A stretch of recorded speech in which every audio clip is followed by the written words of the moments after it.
Je me suis engagée dans cette lutte contre l'illettrisme parce que je trouve que ce n'est pas supportable à notre époque, au XXIe siècle, d'avoir des millions d'hommes et de femmes en France et partout ailleurs dans le monde, dont on pense que parce qu'ils sont allés à l'école, ils maîtrisent au moins la simple base, lire, écrire, compter, et qui ont oublié, dont les connaissances se sont effritées, et qui sont paralysés par la honte d'avouer ce problème. Alors il faut le prendre à bras-le-corps et il faut considérer ces gens comme des gens ordinaires. Ce sont des gens ordinaires, ce n'est pas leur nature d'être illettrés. D'ailleurs c'est un mot qu'on devrait bannir.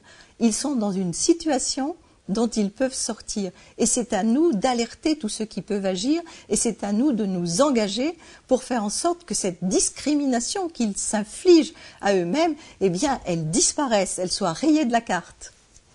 J'ai toujours au fond du cœur la phrase d'un monsieur qui vit dans la Sarthe et qui travaillait dans une collectivité et qui nous a dit, après avoir franchi le pas, après avoir suivi cette formation qui m'a permis de sortir de cette situation, eh bien maintenant, j'ose regarder les gens en face. Avant, je regardais toujours par terre parce que j'avais peur qu'on voie que j'avais ce problème. Je trouve que ça, c'est formidable.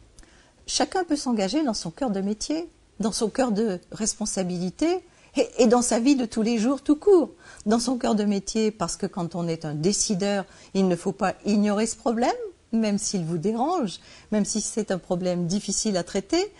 Quand vous rencontrez des personnes, j'ai oublié mes lunettes, est-ce que vous pouvez m'aider à remplir ce document? Des parents que vous ne voyez jamais dans les rencontres de classe ou qui se tiennent un peu à l'écart à la sortie de l'école, ayez présent à l'esprit que peut-être la personne qui est en face de vous et qui n'a aucun signe distinctif, eh bien, elle a peut-être ce problème qui l'empêche d'être complètement elle-même.